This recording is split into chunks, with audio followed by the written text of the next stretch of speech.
Courage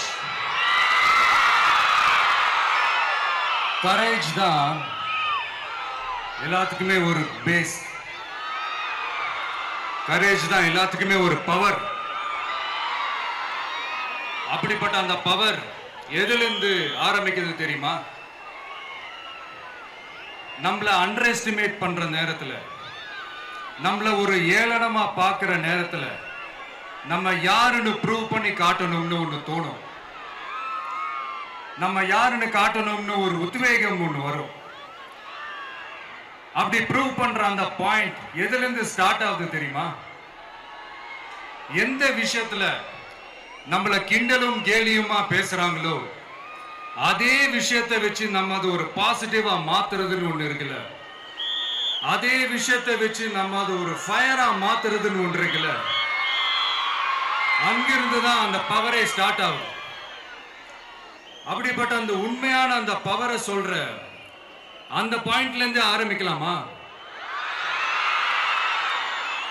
ஏ விஜய், வீட்டை விட்டு வெளியே வா. ஏ விஜய், பணியூர் விட்டு வெளியே வா அப்படின்னு சொல்றவங்களுக்கு என் வீடு எதுன்னு தெரியுமா? முதல்ல என் வீடு எங்க இருக்குனாவது தெரியுமா? என்ன சீண்டி பார்க்கறதா நினைச்சு கிண்டலும் கேலியுமா பேசுறவங்களுக்கு நான் சொல்றேன், இந்த தமிழ்நாடு தமிழ்நாடுன்னு சொல்றாங்களே, அது மத்தவங்களுக்கு வேணா ஸ்டேட்டா இருக்கலாம். ஆனா என்ன பொறுத்த வரைக்கும் என் தாய் நாடான தமிழ்நாடு தான் என் வீடு.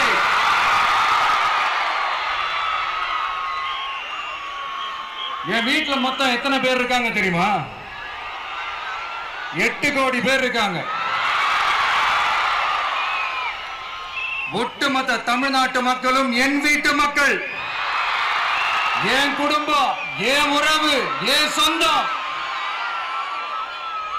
எனக்கு எல்லாமும் கொடுத்த இந்த 8 கோடி சொந்தங்களுக்கு இனிமே எல்லாமுமா கூட நிக்க போறது இந்த விஜய் மட்டும்தான்.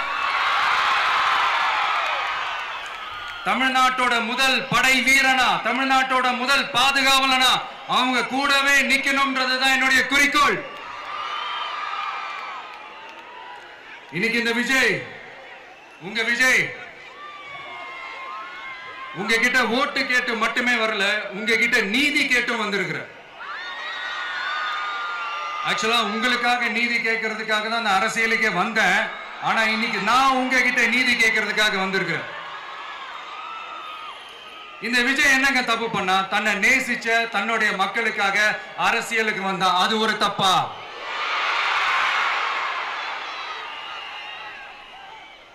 எல்லாத்தையும் ஒதுக்கி தள்ளிட்டு மக்களுக்காக மட்டுமே வந்த அது ஒரு தப்பா?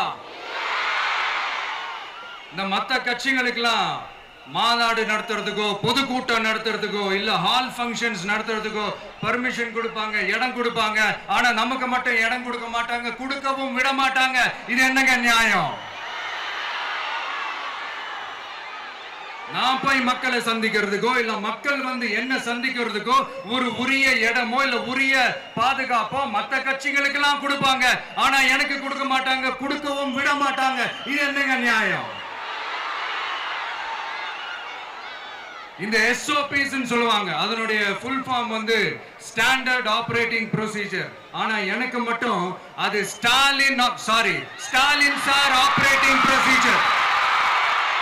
இது என்னங்க நியாயம்? இந்த விஜய் உண்மையானவன்றது உங்க எல்லாருக்குமே தெரியும். நமக்கு எதிராக சதி செய்யறது யாரு, நமக்கு எதிராக சூழ்ச்சி செய்யறது யாரு, நமக்கு எதிராக பழி போடுறது யாரு, யாரெல்லாம் ஒன்னா சேர்ந்து இதெல்லாம் செய்யறாங்கன்றது உங்க எல்லாருக்குமே நல்லா தெரியும். அதனால என்னோட சொந்தங்களாகிய உங்ககிட்ட வந்து நான் நீதி கேட்காம வேற யாருக்கிட்ட தான் போய் கேட்பேன்?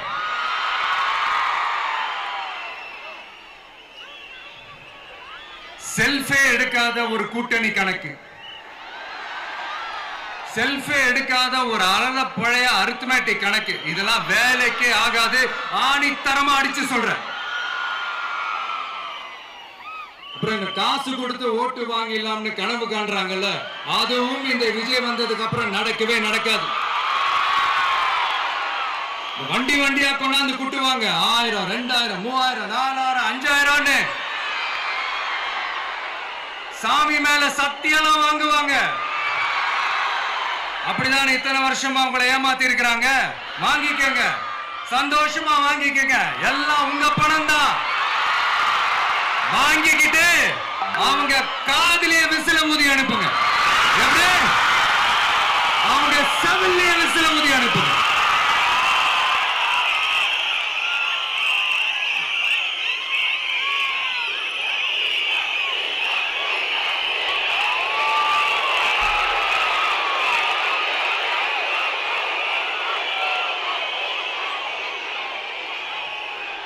அடுத்து நம்மளுடைய ஜென்சி அடுத்த இளம் தலைமுறையினருக்கும் நான் சொல்லணும்னு நினைக்கிறேன். இந்த பணத்தை கொடுத்து ஏமாத்தி ஓட்டு வாங்குற அந்த கலாச்சாரம் ஒழியணும். பணத்தை கொடுத்து ஏமாத்தினா ஏமாறுவீங்க. உங்களை தான் கேட்கிறேன், பணத்தை கொடுத்து ஏமாத்தினா ஏமாறுவீங்க. எல்லாரும் கொஞ்சம் கையப்படி வைங்களேன் எனக்காக. நான் சொல்றதை கொஞ்சம் ரிப்பீட் பண்ணுங்க. எங்க ஓட்டு எங்க உரிமை. எங்களை யாரும் விலைக்கு வாங்க முடியாது. எங்கள் ஓட்டு விசில் சின்னத்துக்கு தான். வேற யாரையும் நம்பி ஏமாற மாட்டோம். தேங்க்யூ. கேட்டுச்சா சார்? இனிமே நீங்க கொள்ளையடிச்சு வச்சிருக்கிற பணம் எல்லாம் வேஸ்டா போகுது. குப்பையில தான் தூக்கி போடணும். உங்களுடைய இந்த ஊழல் ஆட்சியும் மக்கள் குப்பையில தான் தூக்கி போட போறாங்க. அடுத்து ஒவ்வொரு வீட்டில் இருக்கிற என்னுடைய குட்டி நண்பா நண்பீஸுக்கும் நான் சொல்லணும்னு நினைக்கிறேன். வீட்டில் டிவியில உட்கார்ந்து இந்த பிரச்சார மீட்டிங் எல்லாம் பார்த்துட்டு இருப்பீங்க. உங்களையும் உங்களுடைய ஃபியூச்சரையும் மைண்ட்ல வச்சுக்கிட்டு தான் நாம அரசியலுக்கே வந்திருக்கிறோம். அதனால எனக்காக நீங்க ஒண்ணு செய்யணும். தொடர்ந்து செஞ்சுக்கிட்டு தான் இருக்கிறீங்க. நான் நிறைய கியூட்டான வீடியோஸ்லாம் நான் பார்க்கிறேன். லைக் உங்க அம்மா அப்பா கிட்ட மைக்க நீட்டி யாருக்கு ஓட்டு போடுவீங்கன்னு கேட்டா பின்னாடி இருந்த அந்த பையன், அம்மா விஜய்னு சொல்லுமா, அப்பா விஜய்னு சொல்லுப்பா அப்படின்னு நிறைய அந்த கியூட்டான வீடியோஸ்லாம் பார்க்கிறேன். அதை தொடர்ந்து தயவு செஞ்சு அதை தொடர்ந்து கண்டினியூ பண்ணுங்க. உங்க வீட்டில் இருக்கிற உங்களுடைய அப்பா அம்மா தாத்தா பாட்டி பெரியப்பா பெரியப்பா சித்தி சித்தப்பா அத்தை மாமா ஓட்டு போடுற வயசுல இருக்கிற அண்ணன் அக்கா எல்லாரையும் விசில் சின்னத்துக்கு ஓட்டு போட சொல்லுங்க. விசில் சின்னத்துக்கு ஓட்டு போட வைங்க.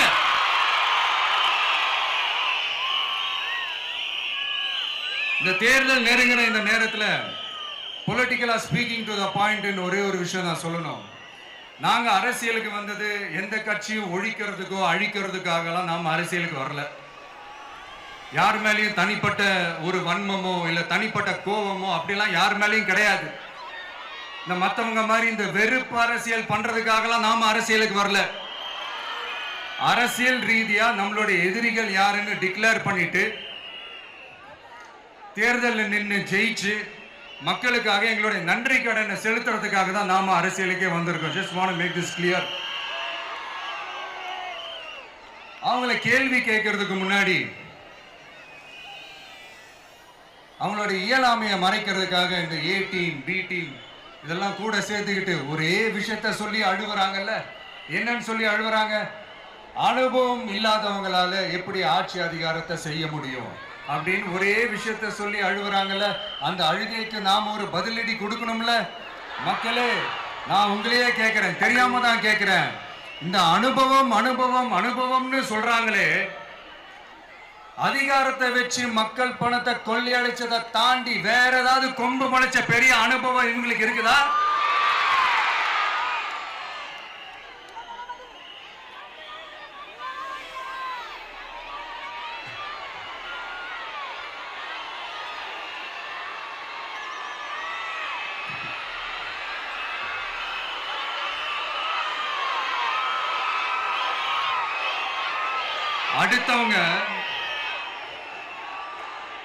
அடுத்தவங்க ஆரம்பிச்ச அரசியல் கட்சியில அடுத்தவங்களுடைய அட்ரஸ்ல அரசியல்வாதிகளா இருந்துட்டு இருக்கிற இவங்க எல்லாருக்கும் ஒரு சவால். என்ன மாதிரி தனியா என்ன மாதிரி சொந்தமா ஒரு கட்சி ஆரம்பிச்சு 1% அட்லீஸ்ட் 1% வாக்கு வாங்கி காட்டுற அந்த தில் இருக்குதா, திராணி இருக்குதா? 30 வருஷமா மக்கள் இயக்கமா இருந்து இன்னைக்கு மிகப்பெரிய ஒரு அரசியல் கட்சியா வளர்ந்து இந்த கூட்டணி கட்சிகள் மட்டுமே நம்பி இருக்கிற 75 வருஷ கட்சி, 50 வருஷ கட்சின்னு இன்னைக்கு ஆட்சி அதிகாரத்தில் இருந்துட்டு இருக்கிற இவங்க எல்லாரையும் மீறி இன்னைக்கு களத்துல தனியா நின்னு இந்த 2 வருஷத்துல முதன்மை சக்தியா வளர்ந்து 30% தாண்டி இன்னைக்கு மக்கள் ஆதரவை பெற்றிருக்கிற நமக்கு அனுபவம் இல்லையா? உங்களுடைய அனுபவம் என்னன்னு சொல்லட்டுமா? கட்சி ஆரம்பிச்ச அண்ணாவை மறந்தது, கட்சி ஆரம்பிச்ச எம்ஜிஆர் அவர்களை மறந்தது, கட்சியை வளர்த்த ஜெயலலிதா மேடம் அவங்களை மறந்தது. இவங்க எல்லாரும் சொன்ன விஷயங்கள், பேசின விஷயங்கள், எதையெல்லாம் ஃபாலோ பண்ணணும்னு சொன்ன விஷயங்கள் எல்லாத்தையும் மறந்தது. இவங்களுக்கு நமக்கு அனுபவம் இல்லையா? நமக்கு அனுபவம் இல்லதான். கொள்ளை அடிக்கிறதுல எங்களுக்கு அனுபவம் இல்லதான். அதெல்லாம் எங்களுக்கு சுட்டு போட்டாலும் வராது. இந்த கொள்கையை பேருக்கு மட்டும் வச்சுக்கிட்டு நேரடியா சரண்டர் ஆகிறது, மறைமுகமா சரண்டர் ஆகிறது, இந்த மாதிரி அனுபவம் நமக்கு இல்லதான். அதுவும் நமக்கு சுட்டு போட்டாலும் வராது. மக்களை நேசிக்கிற நல்ல குணம் இருந்தா போதும்யா. நல்ல சூப்பரான ஒரு நல்லாட்சி கொடுக்கலாம். நல்லாட்சி கொடுக்கிறதுக்கு மெத்த படிச்ச மேதாவிகளா இருக்கணும்லாம் ஒன்னும் அவசியம் இல்ல. காமராஜர் அவர்கள் மாதிரியோ, எம்ஜிஆர் அவர்கள் மாதிரியோ மக்கள் சக்தியின் துணையால, மக்கள் மேல அக்கறையா இருக்கக்கூடிய நல்ல அதிகாரிகளின் துணையால சூப்பரான ஒரு நல்லாட்சி என்னால கொடுக்க முடியும், செஞ்சு காட்டுறேன்.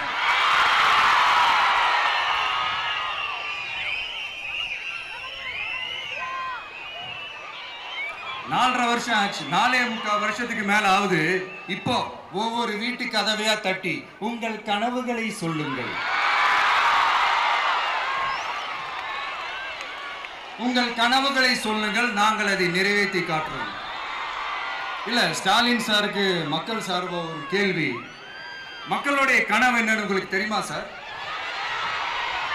அது சரி, அவங்க என்ன நினைக்கிறாங்கன்னு உங்களுக்கு தெரியாது, அதுக்கப்புறம் எப்படி அவங்க கனவுகளை பத்தி உங்களுக்கு தெரியும். மக்களோட கனவு என்னன்னு நான் சொல்லட்டுமா சார்? 2019, 2021, 2024 இந்த 3 தேர்தலையும் மக்கள் உங்களுக்கு வாக்களிச்சதுக்கு காரணம் நீங்க மக்களுக்கு ஏதாவது நல்லது செய்வீங்கன்னு நம்பிதான். ஆனா நீங்க மக்களுக்கு கொடுத்த பரிசு மக்களுக்கு பாதுகாப்பே இல்லாத மக்கள் விரோத ஆட்சி. அந்த மக்கள் விரோத ஆட்சியை அகற்றிட்டு அந்த இடத்தில் தமிழக வெற்றி கழகத்தை ஆட்சி பீடத்தில் அமைக்கணும் அப்படின்றதுதான் மக்களுடைய ஒரே கனவு. இந்த மக்கள் விரோத திமுக அரசை நிலைக்க கூடாது அப்படின்றதுதான் மக்களுடைய ஒரே கனவு. 100% தூய சக்தி டிவிக்கு ஆட்சி அமைக்கும். அதுல உங்களுடைய கனவுகள், உங்களுடைய ட்ரீம்ஸ் எல்லாமே ஃபுல்ஃபில் ஆகும், நிஜமாகும்.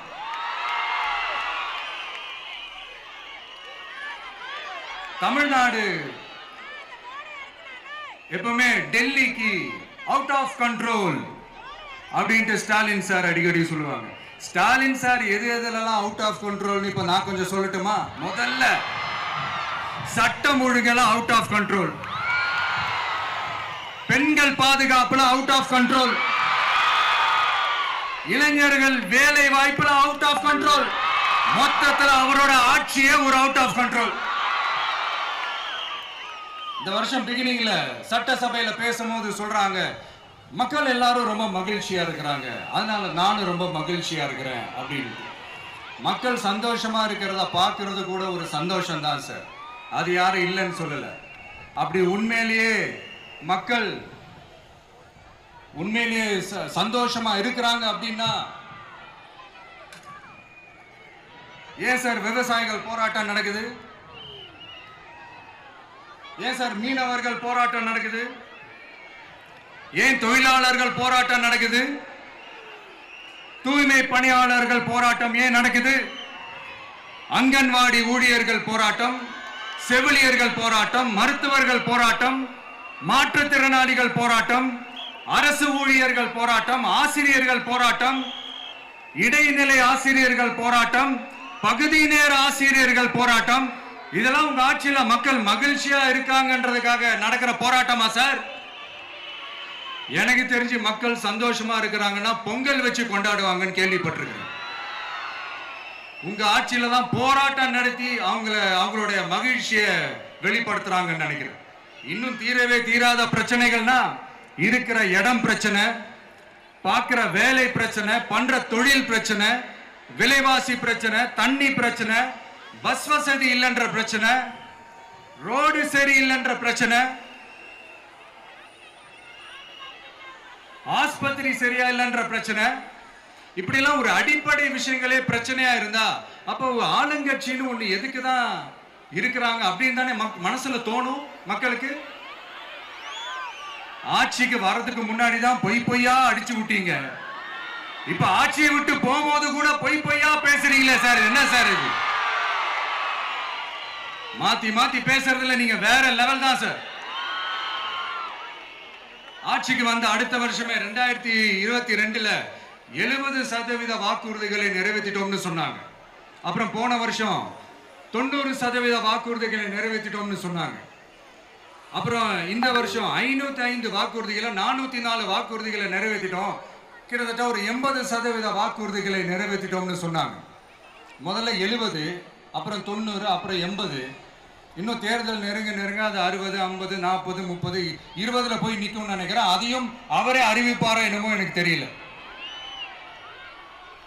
முதல்வர் ஸ்டைல்லையே சொல்லணும்னா, பொய்யிலேயே பிறந்து பொய்யிலேயே வளர்ந்த புலவர் பெருமானே, கொஞ்சம் அதை திருத்தி சொல்றேன், புலுகர் பெருமானே.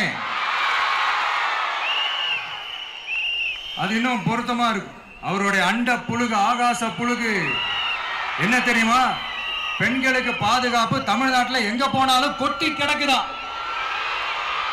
அப்படி அது உண்மைனா அண்ணா யூனிவர்சிட்டி அந்த பொண்ணுக்கு ஏன் சார் அப்படி ஒரு கொடுமை நடந்துச்சு? கோவை கல்லூரி பெண்ணுக்கு ஏன் சார் அப்படி ஒரு கொடுமை நடந்துச்சு?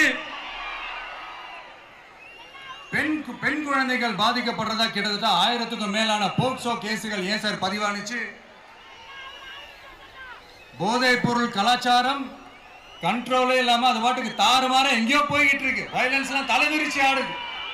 அதுக்கு ஒரு ரீசெண்ட் எக்ஸாம்பிள், அந்த ரயில்வே ஸ்டேஷன்ல அந்த சிறுவர்கள் எல்லாரும் சேர்ந்து செஞ்ச அந்த சம்பவம். சட்டம் ஒழுங்கு சரியா இருந்தா ஏன் சார் இப்படி எல்லாம் நடக்குது? சட்டம் ஒழுங்கு சரியா இருக்கணும்னா முதல்ல தமிழ்நாட்டுக்கு ஒரு டிஜிபி வேணும் சார். எங்க சார் போனார் அவரு? எங்க அவரு? சும்மா இந்த ஆக்டிங் ஆபீசரை வச்சுக்கிட்டு அரசாங்கத்தை நடத்துனீங்கன்னா இப்படிதான் சட்டம் ஒழுங்கு சந்தி சிரிக்கும். முதல்ல தமிழ்நாட்டுக்கு ஒரு டிஜிபியை போடுங்க சார். அதுக்கப்புறமாச்சும் சட்டம் ஒழுங்கு சரியாகுதான்னு பார்ப்போம். சரிப்பா, கேள்வியா கேட்கிறிய, நீ வந்தா என்ன செய்வ அதானே கேட்கிறீங்க. கரெக்ட், கேட்கணும். மக்களோட அடிப்படை தேவைகளை தீர்க்கிறது தான் நம்மளுடைய ஃபர்ஸ்ட் வேலையே. அதை தீர்க்கிறதுக்கான அந்த தேடி போறது, அதோட சொல்யூஷனை தேடி போறது தான் நம்மளுடைய ஃபர்ஸ்ட் அஜெண்டாவே. கொஞ்சம் வெயிட் பண்ணுங்க, தேர்தல் அறிக்கை ரெடி ஆயிட்டு இருக்கு. தெளிவான ஒரு தேர்தல் அறிக்கையாவது வரும். என்ன நம்புற உங்களை நான் டிசப்பாயிண்ட் பண்ணவே மாட்டேன்.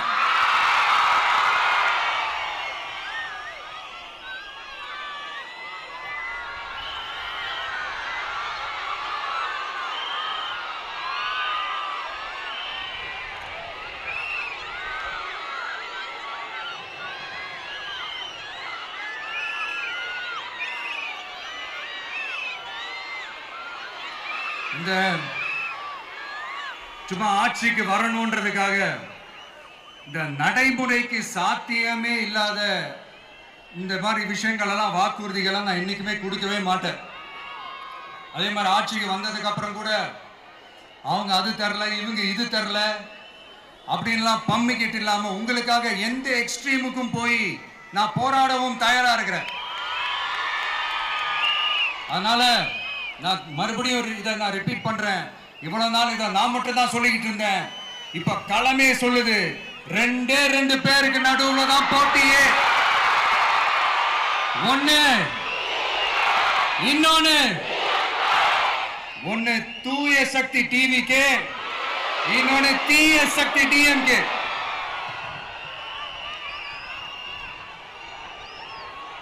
இப்ப நம்ம இந்த எலெக்ஷன் விஷயத்துக்கு வருவோம். விஜய் என்னப்பா இவரை மட்டும் தான் எதிர்க்கிறாரு, இவங்களை எதிர்க்க மாட்டேன்றாரு, அவங்கள பத்தி எதுவுமே சொல்ல மாட்டேங்கிறாரு. இல்ல நான் கேட்கிறேன், இது யாருக்கான எலெக்ஷன்? தமிழ்நாடு சட்டசபைக்கான ஒரு தேர்தல். இப்ப இங்க யார் ஆட்சியில் இருக்கிறா? யாரு பொய்யா வாக்குறுதிகளை கொடுத்த மக்களை ஏமாத்துறது? யாரு மக்கள் விரோத ஆட்சியை நடத்துறது? அப்ப இங்க யாரை அகற்றணும்? இந்த மக்கள் விரோத திமுக அரசை அகற்றணும்னா நம்ம யாரை எதிர்க்கணும்? எதுக்கு தேவையில்லாம பல முறை மக்கள் ஆல்ரெடி டிலீட் பண்ணவங்களை எதுக்கு? நம்மளுடைய கான்சென்ட்ரேஷன், நம்மளுடைய டார்கெட் திமுகன்றப்போ டார்க்னஸ் குள்ள எதுக்கு கல்லெறியணும்? இங்க மக்களை விரும்புற விஜய் வேணுமா, இல்ல மக்கள் விரோத ஆட்சி நடத்துற ஸ்டாலின் சார் வேணுமா? அவ்வளவுதான் இந்த தேர்தலே. இதுக்கு நடுவுல வேற யாருமே கிடையாது. புரியுதுங்களா உங்களுக்கு? என் நெஞ்சில் குடியிருக்கும் சேலம் மக்களே,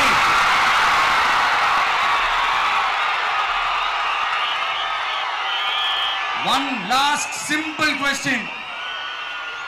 விஜய் நம்புறீங்களா, ஸ்டாலின் சாரை நம்புறீங்களா?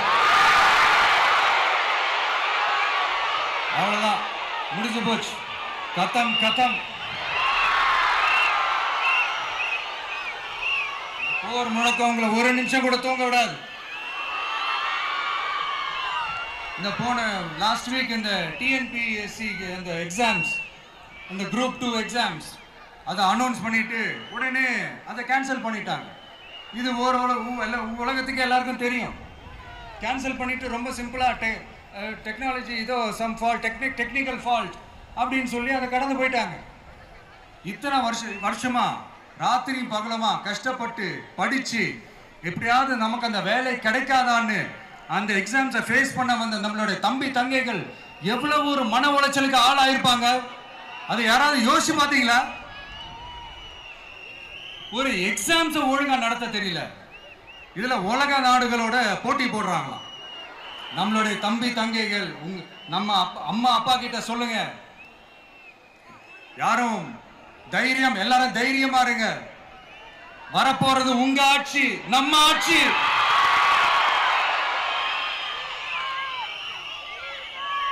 அதனால இந்த மாதிரிலாம் எதுவும் நடக்காம சமூக நீதிக்கான ஒரு நல்ல ஆட்சியை அமைப்போம். இளைஞர்களின் வேலை வாய்ப்புகளை மனசுல வச்சுக்கிட்டு டிரான்ஸ்பரண்டா அதுக்கான ஒரு தீர்வை காணுவோம். நான் விக்கிரவாண்டி மாநாட்டில் பேசும்போது ஒரு பொலிட்டிக்கல் பாம் ஒன்னு சொன்ன ஞாபகம் இருக்கா? ஆட்சியிலையும் பங்கு, அதிகாரத்திலையும் பங்குன்னு ஒன்னு சொன்னேன். இப்போ அந்த பொலிட்டிக்கல் பாம் எல்லா கூட்டணியிலையும் வெடிச்சுக்கிட்டு இருக்கு, தாறுமாற வெடிச்சுக்கிட்டு இருக்கு. ஸ்டாலின் சார்லாம் பதறாரு. ஆட்சி அதிகாரத்துல பங்கெல்லாம் தமிழ்நாட்டில் ஒத்து வராது அப்படின்னு சொல்றாரு. அவங்கள பொறுத்த வரைக்கும் ஜெயிக்கிறதுக்காக மட்டும்தான் கூட்டணி, மற்ற எல்லாத்துக்குமே அவங்க தனி அணி, அவங்க மட்டுமே ஒரே அணி. வெல்வோம் ஒன்றாக, ஆனா வரும் வெல்த் எல்லாம் பார்ப்போம் தனியாக. அந்த வெல்வோம் ஒன்றாக என்றது இதுதான் அந்த சீக்கிரட்டே. புரிய வேண்டியவங்களுக்கு நல்லா புரியும் நினைக்கிறேன். உங்களோட நான் இருக்கேன், நம்மளோட நம்ம மக்கள் இருக்காங்க. இதுக்கு மேல என்ன வேணும்? கான்பிடென்டா இருங்க, நல்லதே நடக்கும், வெற்றி நிச்சயம். மீண்டும் சந்திக்கும் வரை நன்றி, வணக்கம்.